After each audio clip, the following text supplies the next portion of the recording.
नमस्कार दोस्तों। मैंने एक बहुत अच्छा एक बुक्स पढ़ा था, जो आपसे मैं थोड़ा शेयर करना चाहूँगा, जो मेरा एक्सपीरियंस और वो बुक में जो लिखा था उसके बारे में।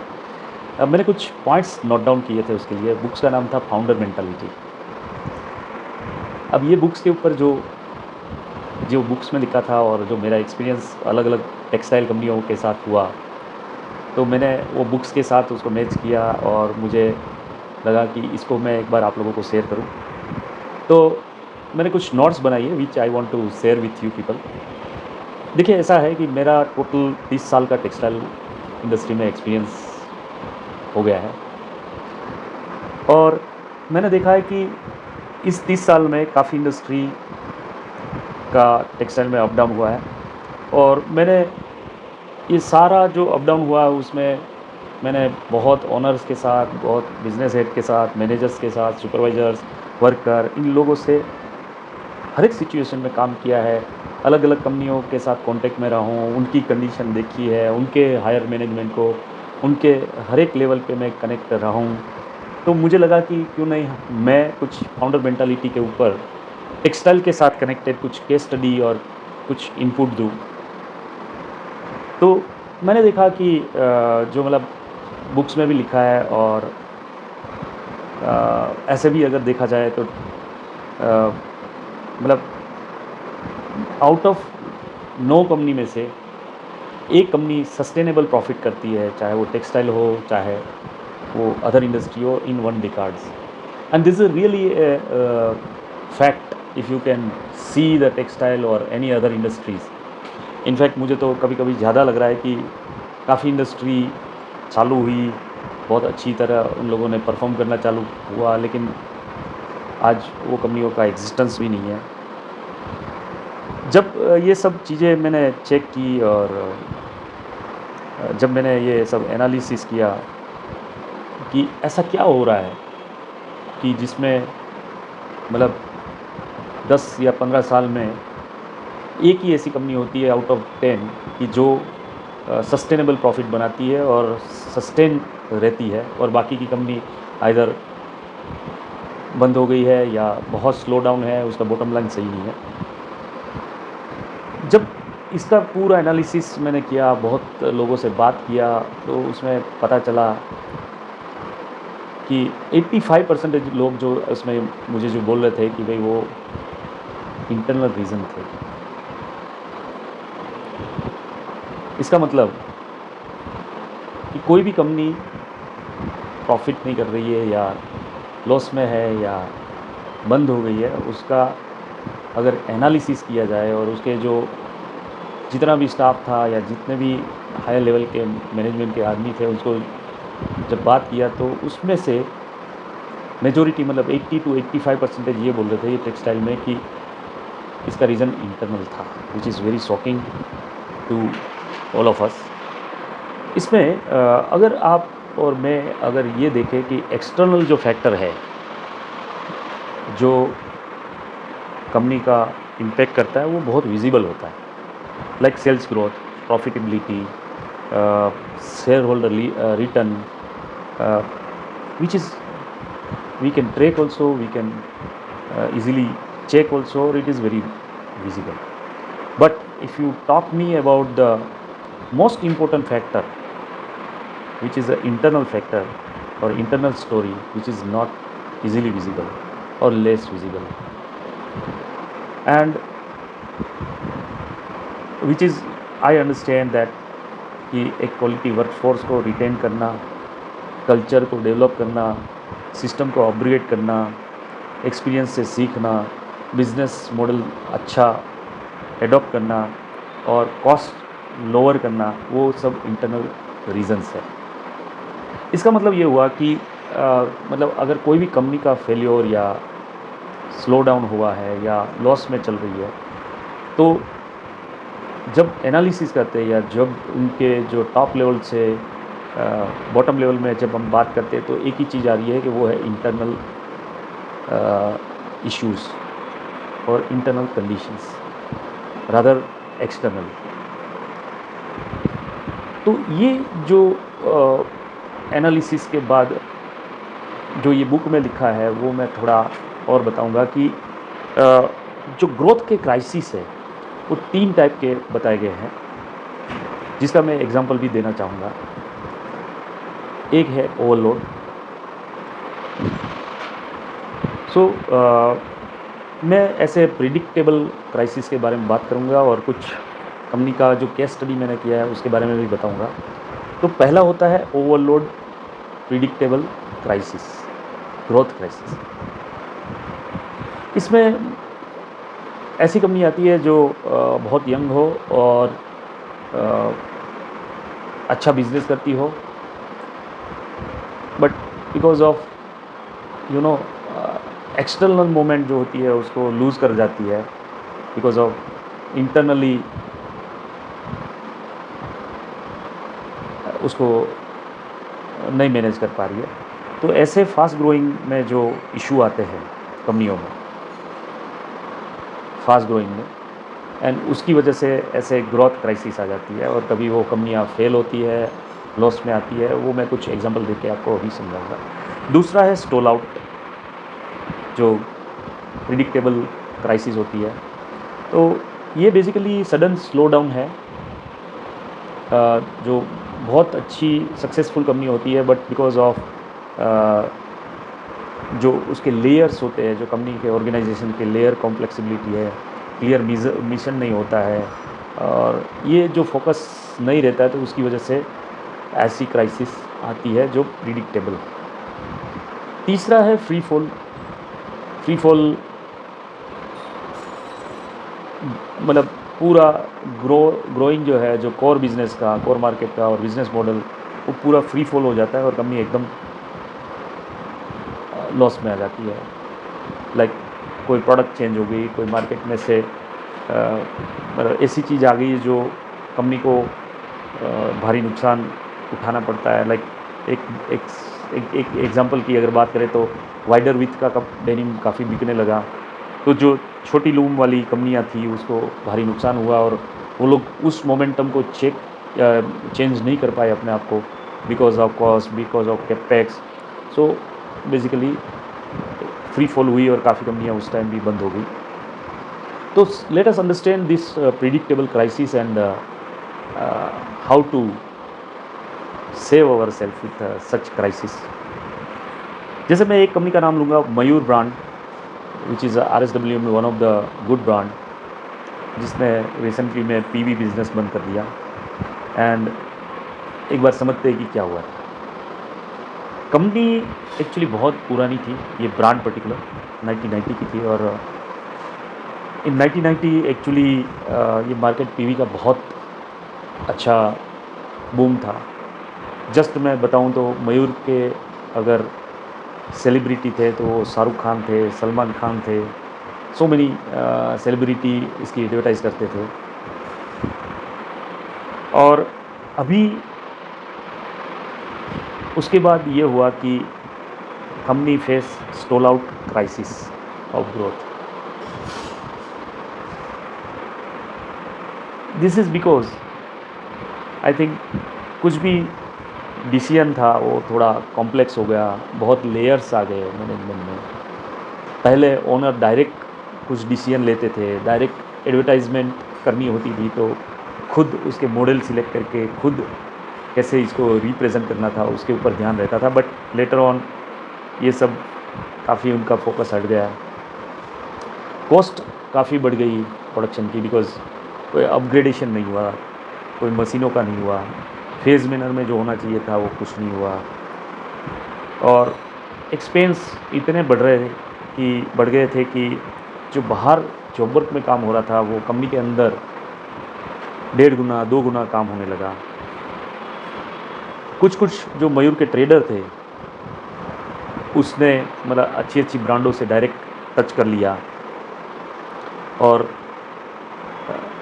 जो ट्रेडर जो पर्टिकुलर ब्रांड मयूर के साथ काम कर रही थी उसको ट्रेडरों ने कवर कर लिया और मयूर का ही कपड़ा उसको देने लगे with better quality, commitment as well as delivery.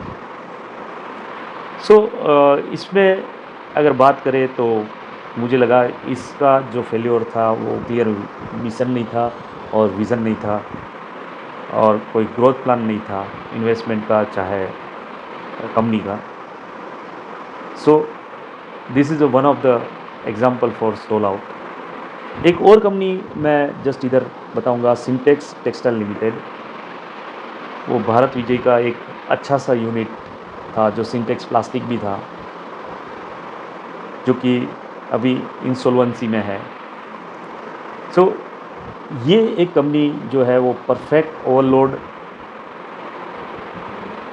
Crisis का एक एग्जांपल है जो ग्रोथ का। सिंटेक्स टेक्सटाइल ने 2014 में सोचा कि हम 1 मिलियन स्पिंडल लगाएंगे। उस टाइम उसके पास 20,000 स्पिंडल थे।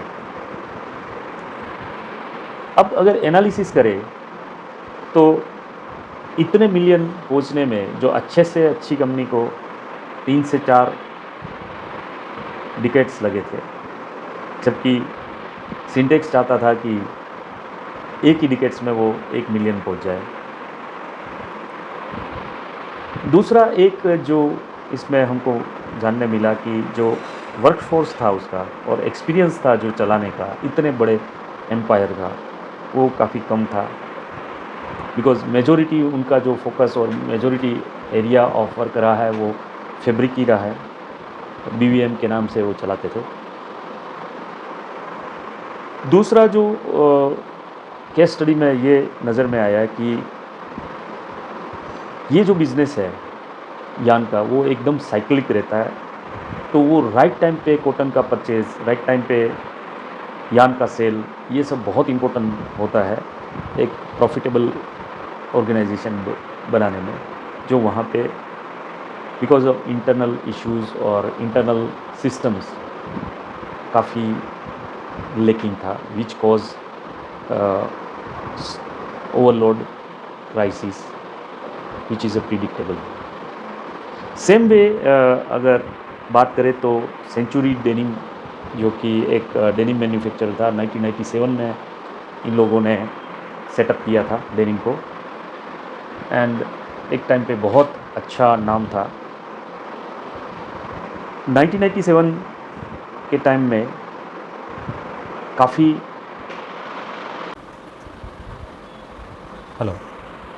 सेंचुरी डेनिम में बेसिकली इफ़ यू से 97 से वो कंपनी स्टार्ट हुई थी, बट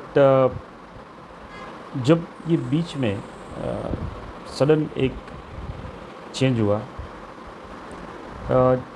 चेंज ये हुआ कि मार्केट के अंदर वाइडर विथ और स्ट्रेचेबल कपड़ा की डिमांड बहुत अच्छी आने लगी, और कॉम्पिटिटर जो नए जो एंट्रेंट जो लिए थे ये बिज़नेस में, वो मार्केट कवर करने लगे। जबकि सेंचुरी जैसी मिल ने इसके ऊपर फोकस नहीं किया टू चेंज द प्रोडक्ट जो प्रिडिक्टेबल था।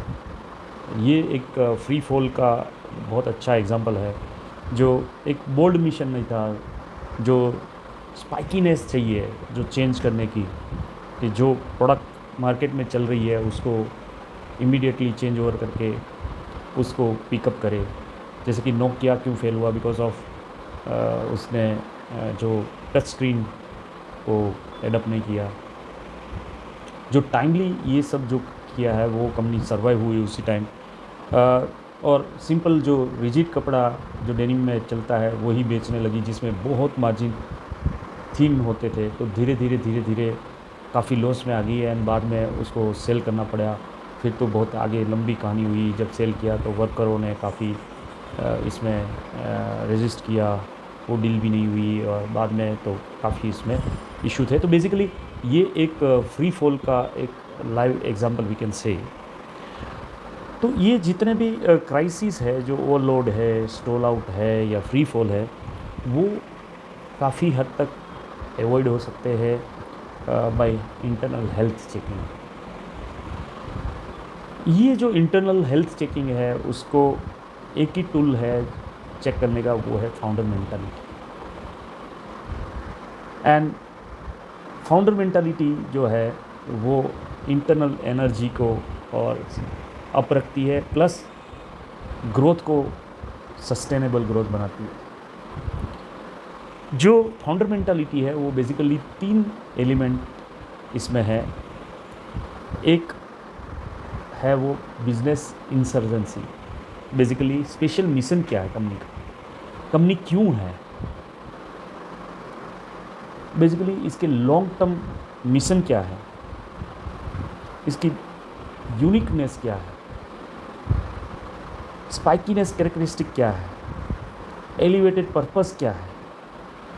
सो ये अगर एम्प्लॉय को मालूम नहीं है या इंटरनल किसी को मालूम नहीं होता है तो इंटरनल कंपनी में भी इंस्पिरेशंस नहीं रहता, मोटिवेशन नहीं रहता और अच्छा एक टैलेंट कंपनी अट्रैक्ट नहीं कर सकती है साथ में लेने के लिए। तो ये बहुत ज़रूरी है कि एक बिजनेस इंसर्जेंसी होनी चाहिए, एक स्पेशल मिशन होना चाहिए कंपनी का और स्पाइकीनेस होना चाहिए, एलिवेटेड पर्पस होने चाहिए। ये जब तक नहीं होता है तब तक एक ब्लाइंड मैन की तरह कंपनी चलती है। दूसरा मैंने देखा है कि फ्रंटलाइन ऑब्सेशन होना चाहिए, मीन्स एक जुनून होना चाहिए फ्रंटलाइन में या सेल्स में या मार्केटिंग में, चाहे वो जो भी फ्रंटलाइन हो, जो वहाँ पे जुनून काफ़ी इम्पोर्टेंट है। जैसे कस्टमर के साथ जुनून होना, जो फ्रंट लाइन में जो काम करते हैं उसको एक एज ए हीरो बनाना, मार्केट में कुछ नई चीज़ें डालना, उसकी प्रॉपर फीडबैक सिस्टम लाना, ये बहुत ज़रूरी होता है कि हम अपनी फ्रंट लाइन को कैसे एम्पावर करें, उसको कैसे हीरो बनाएं, उसके साथ जो जो इश्यूज़ है उसके लिए हम उसको कितना जल्दी रिज़ोल्व करें। अगर ये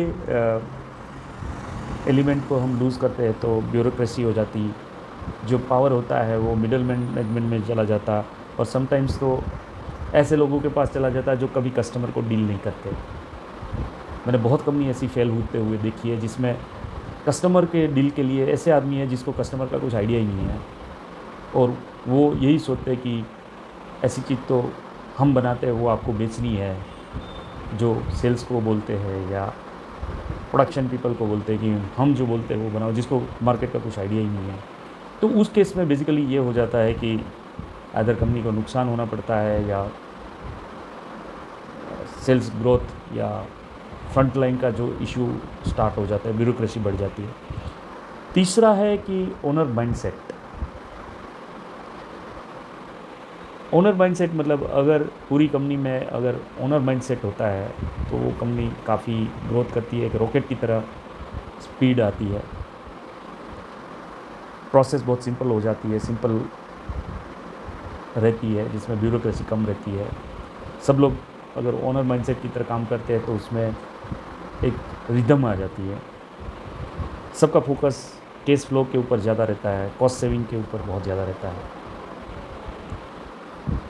अब ये 3 एलिमेंट अगर जितने भी ये स्टॉल आउट, ओवरलोड या फ्री फॉल कंपनी के अगर ध्यान देते और दिया जाता तो ये क्राइसिस में से बाहर आ जाती और काफ़ी हद तक बच सकती थी। और आज की तारीख में भी अगर बात करें तो ऐसी बहुत सी कंपनी है जो उसमें से पास हो रही है या उसमें एंटर हो रही है ऐसे क्राइसिसों में। तो मैं उनको यही सजेशन दूंगा कि इसमें ये पूरे एलिमेंट के ऊपर थोड़ा और ज़्यादा फोकस करें। और बहुत सी कंपनी जो आउटसाइड टू द इंडिया है या ग्लोबली जो भी है, बहुत से सारे एग्जांपल्स है जो इन फाउंडर मेंटालिटी के ऊपर उन लोगों ने जो ध्यान दिया है और आज भी वो सर्वाइव है, वो लोग भी ऐसे क्राइसिसों में से पास हुई है। तो मेरा सबसे यही है कि ये एलिमेंट्स के ऊपर फोकस करें, अपनी कंपनी को आगे बढ़ाए। और कुछ आपको कुछ ऐसा जानना है मेरे से तो मुझे कांटेक्ट करें। मैं जो भी कंट्रीब्यूट कर सकता हूँ आपके साथ जिसमें मेरा भी नॉलेज बढ़ेगा, मैं डेफिनेटली करूँगा। नमस्कार, thank you very much to listen me, thank you very much.